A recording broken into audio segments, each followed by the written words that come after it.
तो आज हम गली बॉय को रिव्यू करेंगे। और गली बॉय में जोया अख्तर ने जो मेन कोशिश की है वो ये है कि उन्होंने मुराद का कैरेक्टर लिया है जो धारावी में रहता है।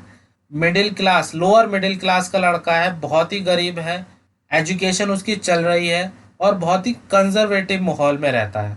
तो उसका कैरेक्टर लेकर मुराद का उसके चारों तरफ की जो दुनिया है कि वहाँ पर किस तरह के लोग रहते हैं, उनकी फाइनेंशियल कंडीशन किस तरह की है, वो किस तरह की सोच में फंसे हुए हैं और उनकी मान्यताएं क्या क्या हैं और वो किस तरह के सपने देखते हैं, इन सब बातों को उन्होंने मुराद का कैरेक्टर लेकर एक्सप्लोर करने की कोशिश की है। तो मूवी का जो मेन हीरो है मुराद, उसकी लाइफ में चार मेन कैरेक्टर हैं। एक है मुराद की अम्मी रजिया, एक है मुराद के फादर पिताजी आफताब, एक है मुराद की गर्लफ्रेंड सफीना और एक है मुराद का घर। और मुराद का घर उसके लाइफ में कैरेक्टर इसलिए है क्योंकि अगर हम मुराद के घर को ध्यान से देखें जो कई बार दिखाया भी गया है, वो बहुत ही कंजस्टेड है, बहुत ही छोटा है और उसमें किसी के पास भी जगह नहीं है।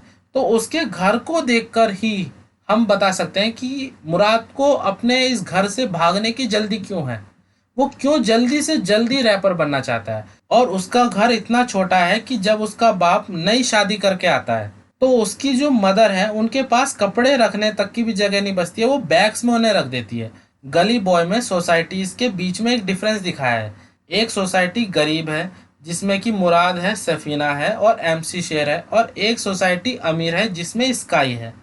एक सोसाइटीज़ के लोग जो हैं वो बहुत ही कंजर्वेटिव हैं, उनकी सोच बहुत ही पुरानी है, बहुत ही थकेली है। एक सोसाइटी ऐसी है जिसमें बहुत ही आज़ाद, बहुत ही खुल्लम खुल्ला सोच वाले लोग रहते हैं, बहुत ही लिबरल जिसे क्या उस सोच के लोग रहते हैं। तो अगर हम गली बॉय को देखें तो गली बॉय सोसाइटीज़ के जो बीच में डिफरेंस है उस पर कमेंट करना चाहती है। तो हमें गली बॉय के दो मेन कैरेक्टर्स को लेना होगा, एक है मुराद और एक है स्काई। और हम इसे इसलिए लेंगे क्योंकि ये दोनों ही अलग अलग सोसाइटी से आते हैं। स्काई और मुराद इन दोनों ही सोसाइटीज के बीच में जो पहला डिफरेंस है वो घर की जगह को लेकर है। मुराद का घर इतना छोटा और इतना कंजस्टेड है कि उसके घर में आप चल भी नहीं सकते हैं। हर एक चीज़ अपनी जगह पर पड़ी हुई है, उसे हिलाया नहीं जा सकता है। Oh, it's amazing. It's crazy, isn't it? Yeah. I wasn't expecting it. Every inch is being used. It's incredible. Oh, how many people live here? I have no idea. A lot.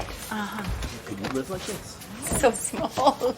There's a kitchen over there. जबकि दूसरी तरफ sky का घर है और sky के घर का बाथरूम भी, स्काई के फ्लैट का बाथरूम भी मुराद के घर से बड़ा है और मुराद उसे चेक भी करता है, पैरों से चलकर वो खुद उसे चेक करता है और ऑडियंस भी इस अंतर को देख सकती है।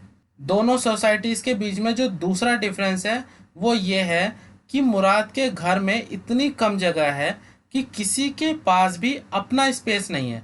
हर कोई इंसान दूसरे इंसान के अंदर ना चाहते हुए भी देख सकता है। जैसे कि मुराद ना चाहते हुए भी अपने रूम में बैठकर अपनी अम्मी की उदासी को देख सकता है जो आफताब की नई शादी होने के कारण आई है। जबकि दूसरी तरफ स्काई है, वो अपने माँ बापों के साथ ही रहती है लेकिन उसके माँ बाप ऊपर रहते हैं और वो नीचे रहती है, यानी कि उस पर अपना स्पेस है जिसकी वजह से वो कोई भी घुटन और किसी तरह का भी गुस्सा महसूस नहीं करती है। अगर आप ध्यान से देखें तो घर की जगह की वजह से जो घुटन और जो गुस्सा पैदा होता है वो धारावी के बच्चों में है। एमसी शेर में वो गुस्सा है, मुराद में वो गुस्सा है और सफीना में भी वो गुस्सा है, लेकिन स्काई में बिल्कुल भी गुस्सा नहीं है। अगर हम इस घर के टॉपिक को थोड़ा सा और बढ़ाएं तो हम सफीना का जो कैरेक्टर है उसको भी समझ सकते हैं। सफीना बचपन से एक ऐसे घर में रह रही है जहाँ पर सोसाइटीज़ का जो लाइक और डिसलाइक होते हैं उन पर ज़्यादा ध्यान दिया जाता है, जबकि सफीना के जो खुद के सपने हैं कि वो क्या सोचती है, वो क्या करना चाहती है, इस पर बिल्कुल भी ध्यान नहीं दिया जाता है। 1.5 साल और बचा है, ये वाला क्रूशल ईयर है, ऐसे लेक्चर नहीं बंक मार सकती मैं। कोई जरूरत नहीं है सफीना, समझी? और जब वो इन बातों को अपने पेरेंट्स को बताती भी है तो उसे ह्यूमिलेट किया जाता है। तो जब वो इस तरह के घुटनशील माहौल में रह रही है तो हम देखते हैं कि उसके अंदर दो क्वालिटीज़ जन्म ले लेती हैं। पहली क्वालिटी कि वो बहुत ही ज़्यादा गुस्सैल हो जाती है, और इसके कई एग्जाम्पल हमें गली बॉय में मिलते हैं। दूसरी क्वालिटी कि वो बहुत ही ज़्यादा मुराद के लिए इनसिक्योर भी हो जाती है। और ये दोनों क्वालिटीज़ उसकी जब जब हमें दिखाई देती हैं, जब जब मूवी में एक ऐसा मोमेंट आता है कि मुराद उससे दूर जाने वाला है। हमने सफीना का सोशल बैकग्राउंड देख लिया, अब हम स्काई का सोशल बैकग्राउंड देखते हैं। स्काई का सोशल बैकग्राउंड इस तरह का है कि उसके अंदर बिल्कुल भी गुस्सा नहीं है, और इसका एग्जाम्पल है कि जब सफीना स्काई के ऊपर बोतल तोड़ देती है तो उसे बिल्कुल भी असर नहीं होता है, और वो बिल्कुल भी गुस्सा नहीं होती है, और पुलिस स्टेशन में रिपोर्ट कराने से मना कर देती है। और अगर हम तीसरा डिफरेंस देखें तो वो सेल्फ कॉन्फिडेंस का है, और सोसाइटीज़ हमारे सेल्फ कॉन्फिडेंस पर क्या असर डालती हैं, इसको भी हम गली बॉय से समझ सकते हैं। मुराद टैलेंटेड है और वो अच्छा लिखता है और वो एक अच्छा रैपर बन सकता है, लेकिन फिर भी उसे MC शेर की ज़रूरत है जो उसे बताए कि हाँ वो अच्छा लिखता है और उसे एक अच्छा रैपर बनने का सपना देखना चाहिए। जबकि दूसरी तरफ स्काई है, वो एक रॉ टैलेंट को लेती है और उस रॉ टैलेंट को लेकर वो अपने फाइनेंस से एक वीडियो शूट कर लेती है, और उसे किसी भी फ्रेंड या फैमिली की ज़रूरत नहीं होती है जो उसे बताए कि वो सही कर रही है या नहीं। और ये सब इसलिए है क्योंकि स्काई का जो सोशल बैकग्राउंड है और जो उसका फाइनेंशियल बैकग्राउंड है वो उसे एक सेल्फ कॉन्फिडेंस देता है कि हाँ वो जो कर रही है वो सही है और वो बेनिफिशियरी है उसके लिए।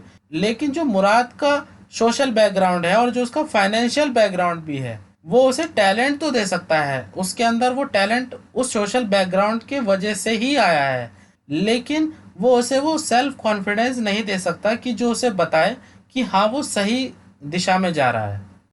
गली बॉय की कहानी में जो सबसे बड़ी कमी मुझे ये लगती है कि मुराद जब स्काई से मिलता है तो स्काई से मिलने के बाद मुराद के जीवन में कोई भी फैसला गलत नहीं होता है। यानी कि जब स्काई से मिलने के बाद मुराद कहीं पर भी अनसक्सेसफुल नहीं होता है। जैसे कि जब मुराद नौकरी छोड़कर जाता है तो वो रैप बैटल जीतता है, पहला सक्सेसफुल पॉइंट। जब वो गाड़ी चुराकर पैसे कमाने लगता है तो वो नहीं पकड़ा जाता है, दूसरा सक्सेसफुल पॉइंट। उसके रैप सॉन्ग भी बहुत जल्दी से ट्रेंडिंग होने लगते हैं, उसका पहला रैप सॉन्ग ही उसे स्काई से मिला देता है, तीसरा सक्सेसफुल पॉइंट। और वो एग्ज़ाम्स को भी बहुत जल्दी से क्लियर कर लेता है, उसे कोई भी डिफ़िकल्टी नहीं आती है एग्ज़ाम्स को पार करने में, चौथा सक्सेसफुल पॉइंट। और सफीना से जो उसका थोड़े समय के लिए ब्रेकअप होता है वो भी उसके लिए कहीं ना कहीं फ़ायदेमंद ही है। गली बॉय के क्लाइमैक्स में जो सबसे बड़ी कमी मुझे ये लगती है कि थर्ड एक्ट का सबसे इम्पॉर्टेंट पॉइंट ये है कि मुराद और सफीना के बीच में ब्रेकअप हो जाता है। तो सबसे बड़ी कमी मुझे ये लगी, मुराद और सफीना के बीच में जो पैचअप है वो बहुत ही आसानी से कर दिया गया है। मुराद मूवी का सबसे इम्पॉर्टेंट कैरेक्टर है, उसके अलावा जो मूवी का सबसे कॉम्प्लिकेटेड कैरेक्टर है और वो रज़िया है, मुराद की अम्मी। रज़िया मूवी का सबसे इम्पॉर्टेंट और सबसे कॉम्प्लिकेटेड कैरेक्टर इसलिए है क्योंकि वो एक ऐसे इंसान के साथ रह रही है जो बिल्कुल भी उन्हें इज्जत नहीं देता है, उन्हें बोझ समझता है, लेकिन उन्हें उसके साथ रहना ही पड़ेगा, रहना ही है, क्योंकि वो बिल्कुल भी फाइनेंशियल स्टेबल नहीं है, उन्हें मुराद की पढ़ाई को भी पूरा करना है। तो इस तरह से उनका कैरेक्टर मूवी का सबसे कॉम्प्लिकेटेड कैरेक्टर है, और गली बॉय में हम उस कॉम्प्लेक्सिटी को, उनके कैरेक्टर की कॉम्प्लेक्सिटीज़ को कई बार देखते भी हैं। लेकिन मुझे ऐसा लगता है कि अगर मूवी में रज़िया और फहाद को थोड़ा और टाइम मिलता तो हम ये भी जान सकते कि उनकी मैरिज इस स्टेज पर कैसे पहुंची, क्योंकि हम देखते हैं कि मूवी के शुरू में ही हमें दिखाया जाता है कि फहाद नई बीवी को लाने की तैयारी में लगा हुआ है।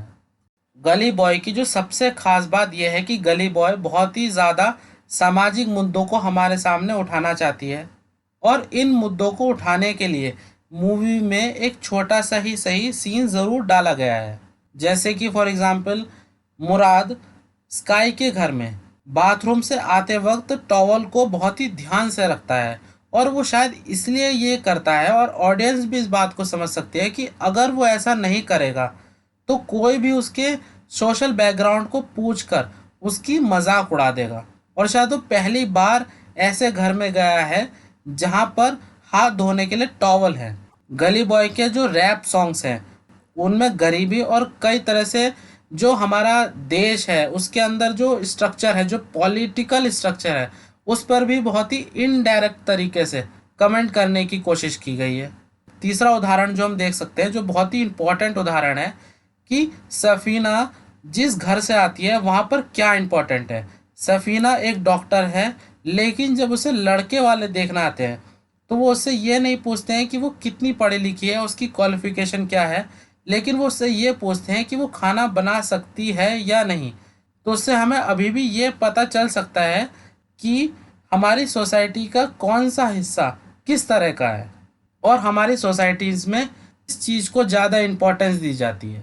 तो आशा करता हूँ आपको मेरा वीडियो पसंद आया होगा। अगर आपको मेरा ये वीडियो पसंद आया तो please like, comment, share, subscribe. Thank you.